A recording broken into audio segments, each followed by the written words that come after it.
Hello guys, welcome back. ഇന്ന് നമ്മൾ ഒരു ചെറിയൊരു ഔട്ടിംഗ് പോലെ ഓഫീസ് കഴിഞ്ഞതിന് ശേഷം പോവുകയാണ്. കാരണം നമ്മുടെ കൂടെ ജോലി ചെയ്യുന്ന ഗ്രീഷ്മയുടെ ബർത്ത്ഡേ ആയിരുന്നു. അപ്പോൾ ഗ്രീഷ്മ അറിയാതെ തന്നെ നമ്മളൊരു കേക്കൊക്കെ വാങ്ങിച്ച് സെറ്റാക്കി വെച്ചിട്ട് കേക്കൊന്നും മുറിക്കുന്നില്ലെന്നുള്ള രീതിയിൽ നമ്മളൊരു ഷാർജ കടയിലേക്ക് വന്നു. അവിടെ വെച്ച് ഷാർജയൊക്കെ ഓർഡർ ചെയ്തതിന് ശേഷം നമ്മൾ കേക്കുമായിട്ട് വരുന്ന സീനാണ് കണ്ടുകൊണ്ടിരിക്കുന്നത്. നമ്മളങ്ങനെ ഷാർജയൊക്കെ കുടിച്ചതിന് ശേഷം നമ്മൾ പതിയെ കേക്ക് പൊട്ടിച്ച് അവിടെ വെച്ച് തന്നെ നമ്മൾ കേക്ക് മുറിക്കുകയാണ്.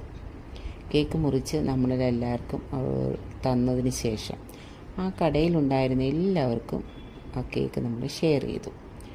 അവളുടെ ലൈഫിൽ ഇങ്ങനെ ഒരു അനുഭവം ആദ്യമായിട്ടാണ്. നിങ്ങളുടെ കൂട്ടുകാർക്ക് നിങ്ങളിങ്ങനെയൊക്കെ ചെയ്യാറുണ്ടോ? നമ്മളുടെ ലൈഫിൽ നമ്മളുടെ ഫ്രണ്ട്സിനും നമ്മളുടെ ബന്ധുക്കൾക്കൊക്കെ ഇങ്ങനെ ചെയ്യുമ്പോൾ അവർക്കുണ്ടാകുന്നൊരു സന്തോഷമുണ്ടല്ലോ, അതായിരുന്നു ഞങ്ങളും പ്രതീക്ഷിച്ചത്. അവൾ വളരെ ഹാപ്പിയായി.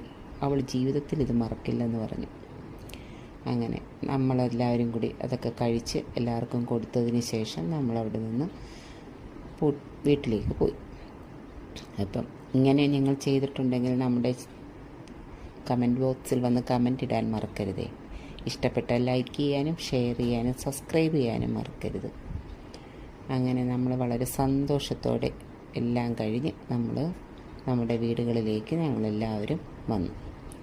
കടയിലെ ആളിടയ്ക്ക് ചോദിക്കുന്നുണ്ടായിരുന്നു, ഇത് നേരത്തെ പറഞ്ഞിരുന്നെങ്കിൽ ഞാനൊരു പാട്ടൊക്കെ സെറ്റ് ചെയ്ത് തരത്തില്ലായിരുന്നു എന്ന്.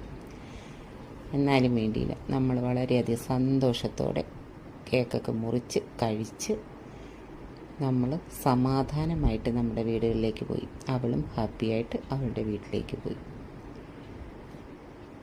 ഇതുപോലെ നിങ്ങളുടെ കൂട്ടുകാർക്കും ബന്ധുക്കൾക്കും ചെയ്യാൻ മറക്കരുത്. അതവരുടെ ജീവിതത്തിലെ ഏറ്റവും വലിയൊരു സന്തോഷമായിരുന്നു. കൂട്ടുകാർക്ക് വേണ്ടി ഇങ്ങനെയൊക്കെ ചെയ്യുമ്പോൾ നമുക്ക് കിട്ടുന്നൊരു ചെറിയ സന്തോഷമുണ്ടല്ലോ, അത് ഞങ്ങളും എല്ലാവരും അനുഭവിച്ചു. എല്ലാവർക്കും താങ്ക് യു.